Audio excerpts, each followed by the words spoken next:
গ্রন্থ আল কোরআনের একখানা আয়াত আমি আপনাদের সামনে তেলাওয়াত করেছি। আয়াতের অর্থ হলো ওয়ালাকাদ আরসালনা নূহান ইলা কওমি, আমি নূহ নবীকে তার সম্প্রদায়ের কাছে পাঠিয়েছিলাম। ফালাবিসা ফীহিম আলফা সানাতিন ইল্লা খামসিনা আমান, তিনি তাদের মধ্যে অবস্থান করেছিলেন 50 বছর কম 1000 বছর, 950 বছর। 950 বছর তিনি তাদের মাঝে অবস্থান করে দিন প্রচার করেছেন। কিন্তু একজন নবীকে তারা বলেছিল, মা আনতা ইল্লা বাশারাম মিসলানা, আপনি আমাদের মতোই একজন মানুষ, আপনি আমাদের কাছে কি প্রচার করছেন? আমরা তো আমাদের ওয়াদ, সুয়াক, ইয়াগুস, ইয়াউক, নাসরা, এই 5টি ধরনের মূর্তি আছে তাদের সবচেয়ে বড় বড়, এদেরকে তো আমরা ছাড়তে পারবো না। আপনি যত ধরনের কৌশল করেন আর আমাদেরকে যে পথেই আপনি ডাকেন, আপনি আমাদেরকে পথ ভোলাতে পারবেন না। আমরা পরিষ্কারভাবে আমাদের কওমকে বলে দিয়েছি, ওয়ালা তাজারুন্না আলিহাতাকুম, খবরদার তোমরা তোমাদের পূর্বের যে ইলাহগুলো, যাদেরকে তোমরা খোদা মেনেছ, এই তোমাদের বানানো খোদাগুলোকে, আমাদের বানানো খোদাগুলোকে কখনো ছেড়ে দিও না। ওয়ালা তাজারুন্না ওয়াদ্দা ওয়ালা সুআআ ওয়ালা ইয়াগুসা ওয়ালা ইয়াউকা ওয়ালা নাসরা।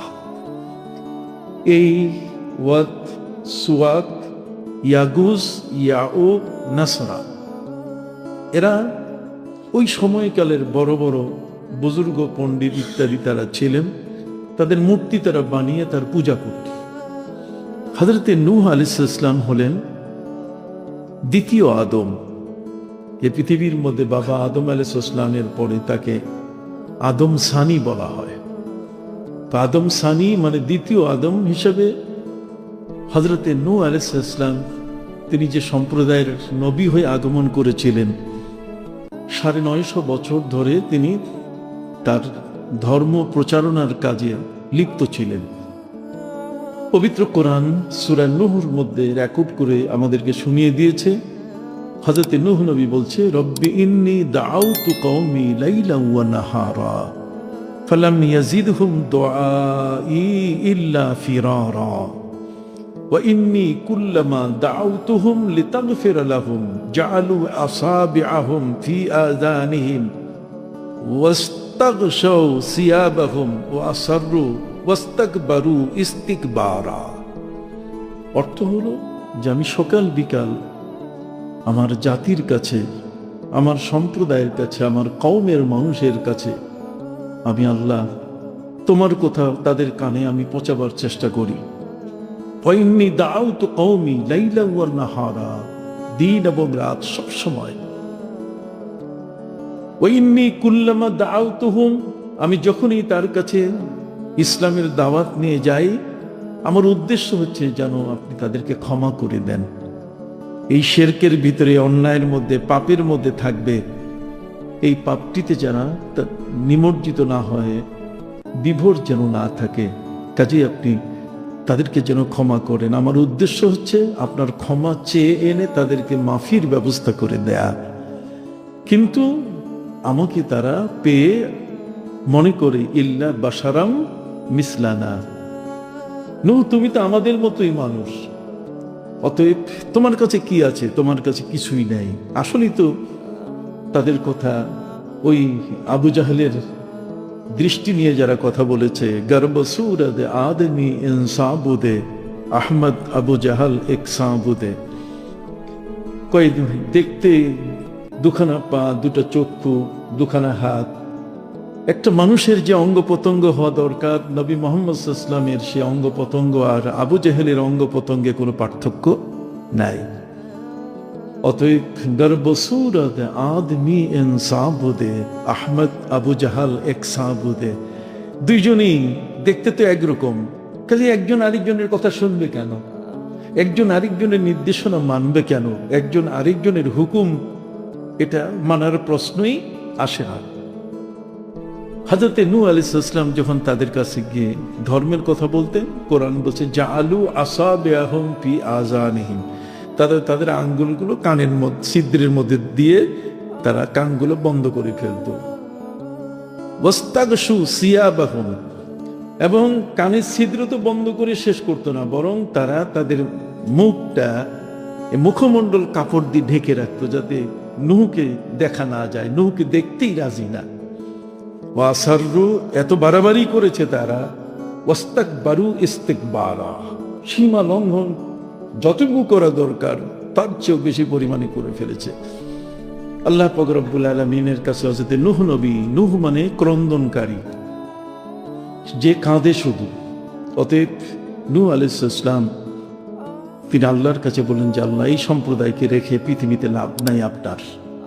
রব্বি লা তাযার আলাল আরদি মিনাল কাফিরিনা দাইয়ারা, এই জমিনের মধ্যে কোনো কাফের গোষ্ঠী রেখে আপনি করবেন কি? আপনার কথা মানে না, আপনার নামে রুকু করে না, সেজদা করে না, খায় আপনার, থাকে আপনার জমিনে, সবকিছুতেই আপনার সূর্য, আপনার চন্দ্র, আপনার আসমান, আপনার জমিন, আপনার সাগর নগর, সবকিছু আপনার, এই সবকিছু ভোগ করছে আর আপনাকে মানবে না।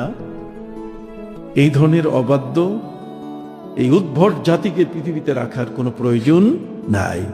লা তাজার আলাল আরদি মিনাল কাফিরিনা দাইয়ারা ইন্নাকা ইন তাজারহুম, যদি আপনি এদেরকে রাখেন, ইউদিল্লু ইবাদাকা, তাহলে আপনার ভালো মানুষগুলোকে এরা নষ্ট করে ফেলবে। আল্লাহু আকবার। নবী নূহ আলাইহিস সালাম তার কওমের মানুষদেরকে তার অবস্থা সম্পর্কে আল্লাহর কাছে বলছেন, যদি ইন্নাকা ইন তাজারহুম, যদি ছেড়ে দেন, ইউদিল্লু ইবাদাকা, আপনার ভালো ভালো মানুষগুলোকে, আপনার ইবাদতকারীদেরকে তারা নষ্ট করে ফেলবে, এবং ওয়ালা ইয়ালিদু ইল্লা ফাজিরান কাফারা, আর এদের ঘরে যেগুলো জন্ম নিবে, একটা লম্পট, একটা দুষ্ট, একটা কাফের জন্ম নিবে। কাজেই এদেরকে আপনি সমূলে বিনাশ করে দেন। আল্লাহ পাক রব্বুল আলামিন বলছেন ফাআখাযাহুমুত তুফান ওয়া হুম যালিমুন, এরপরে বন্যা এসে গেল, আর এই বন্যা এবং তুফানে পৃথিবী তলিয়ে গেল। সম্মানিত সুধী, বন্যা এটাকে গজব বলবো না রহমত বলবো, আজকের আলোচনা এই বিষয়টির উপরে। আজ আমাদের দেশের বেশ কিছু অংশ বন্যা কবলিত। আজ আমাদের দেশের কিছু মানুষ বন্যার পানিতে হাবডুবু খাচ্ছে, নানা ধরনের দুর্ভোগের শিকার হয়েছে। বন্যা কেন হয়, বন্যা কেন আসে, এই বিষয়টাকে দুইভাবে যদি আমরা বিশ্লেষণ করি, একটি বৈজ্ঞানিক উপায়, আরেকটা হচ্ছে ধর্মীয় দৃষ্টিকোণ থেকে। যদি বৈজ্ঞানিক নিয়মে আমরা দেখি, তাহলে আমরা দেখব যে আমাদের এই বাংলাদেশের মধ্যে প্রায় 504টি নদী আছে। বাংলাদেশে সর্বমোট নদীর সংখ্যা কত? 504টি নদী। এই 504টি নদীর পানির প্রবাহিত হয় 3টি নদীর অববাহিকায়। 3টি নদীর অববাহিকায় এই বাংলাদেশের মধ্যে পানি বন্যার সৃষ্টি হয়। এই বন্যার মধ্যে এই 504টি নদীর মধ্যে বাংলাদেশে 93% নদীর মুখ হচ্ছে দেশের বাইরে। 93%, তার মানে আপনি বলতে পারেন প্রায় 450 থেকে 460 পর্যন্ত, এরকম 460টি নদীর মোহনা হচ্ছে, মুখ হচ্ছে সব কোথায়? দেশের বাইরে। দেশের বাইরের পাহাড়ি ঢল যখন হয়, পানি যখন ঝড় বৃষ্টি হয়, সেখানে 3 ধরনের ঝড়ের প্রকার। ঝড়টা সাধারণত 3 প্রকারে হয়। একটা হচ্ছে জুলাই থেকে আগস্ট পর্যন্ত, একটা হচ্ছে জুন থেকে নিয়ে আগস্ট পর্যন্ত, আরেকটা হচ্ছে জুলাই থেকে নিয়ে অক্টোবর পর্যন্ত, আর একটা হচ্ছে একেবারে এপ্রিল পর্যন্ত।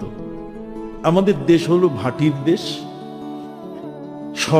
ঋতুচক্রের দেশ, 6টা ঋতুর দেশ হচ্ছে কি বাংলাদেশ।